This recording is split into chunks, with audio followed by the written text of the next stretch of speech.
कि इस बार पक्ष ना देखते एक शिक्षित उम्मीदवार एजुकेटेड कैंडिडेट को वोट दो। हमें उस कैंडिडेट की ज़रूरत है। हमारे एरिया में वाटर मीटर गटार बस यही सवाल नहीं है, इसके आगे भी बहुत सारे सवाल है जिसके ऊपर किसी का भी ध्यान नहीं है।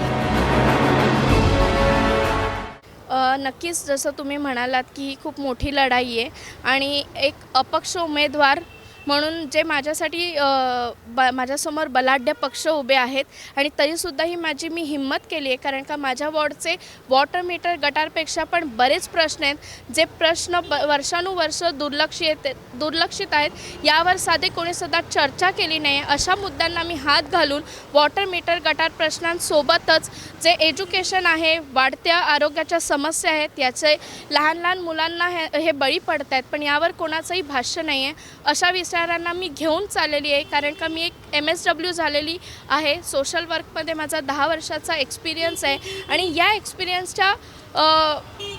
एक्सपिरियन्सवरून या प्रॉब्लेम्सला मी नक्कीच सॉल्व करू शकते, हा माझा विश्वास नाही तर ठाम माझं मत आहे। यावरती मी नक्कीच काम करेन आणि काम केल्यानंतर त्याचा एक पॉझिटिव्ह रिझल्ट माझ्या वॉर्डच्या सर्व जनतेसाठी असणार आहे। यासाठी मी तेच म्हटले की डेव्हलपमेंट, रिडेव्हलपमेंट, क्लस्टर डेव्हलपमेंट हे असे मुद्दे आहेत, पण त्याच्यासोबतच जर फक्त हे डेव्हलपमेंट नाही आहे तर इकडे लोकांना डेव्हलपमेंटसोबत एक सन्मानाने जगता यावं। तसंच जे वॉर्डमध्ये जे आमच्या ठक्करबापामध्ये जे चप्पल उद्योग, जो चप्पल व्यापार आहे, या व्यापारासोबत कुठेतरी डेव्हलपमेंट झाल्यानंतर काही असा आमच्याकडे विभाग आहे जो डेव्हलपमेंट झाला आणि त्यांचं माहूलमध्ये त्यांना प्रस्थापित करण्यात आलं, म्हणजे तिथे त्यांना नेल्यानंतर त्यांच्या रोजगारावरती खूप मोठा हानी झालेली आहे आणि यामुळे त्यांचं पूर्ण जीवनमान विस्कळीत झालेलं आहे। तर असं न बघता तिन्ही गोष्टींना एक सन्मानपूर्वक त्यांना घर आणि त्यांच्या रोजगारावरती दगा नाही येणार अशा विचाराने माझं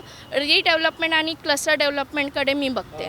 हो, तेच आहे म्हणणं जनतेचं, हे फक्त माझं मत नाही आहे एक उमेदवार म्हणून की मी अपक्ष उमेदवार आहे किंवा विरोधी पक्षनेता आहे म्हणून मी त्याच्याबाबत बोलेन। हे सगळं सामान्य जनतेचं, जे रहिवाशांनी खरंच ह्या गोष्टी फेस केलेल्या आहेत आणि हे जनतेचाच हा आक्रोश आहे, नुसतं म्हणणं नाही आहे, तर हा आक्रोश आहे जनतेचा माजी नगरसेवकबाबत की त्यांनी कोणतीही कामं न करता फक्त 8 वर्ष कार्यकाल असताना त्यांनी मागील व्हिडिओमध्ये त्यांचा मी एक बाईट बघितलेला आहे, त्या व्हिडिओमध्ये त्यांनी कोरोनासारख्या आजाराचं रिझन दिलं आहे की त्यामुळे माझा कार्यकाळ थांबला गेला की मी त्या प्रश्नांवर काहीच काम करू शकलो नाही।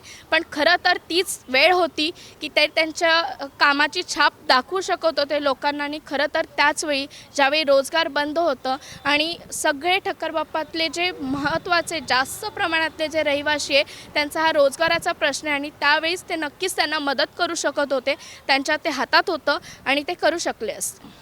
आणि मला असं वाटतं कदाचित जनतेची त्याच गोष्टींवरून नाराजी असेल। मैं इस बार ज़रूर ठक्करबापा के लोगों को अपील करूंगी कि इस बार पक्ष ना देखते एक शिक्षित उम्मीदवार एजुकेटेड कैंडिडेट को वोट दो।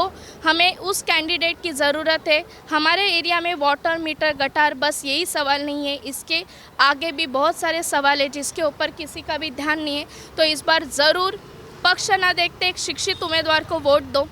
मेरा बटन है 6 नंबर पे, मेरी निशानी है बैटरी टॉर्च, आप देख सकते हो, और मेरा नाम है प्रियंका गिरीश आडाव।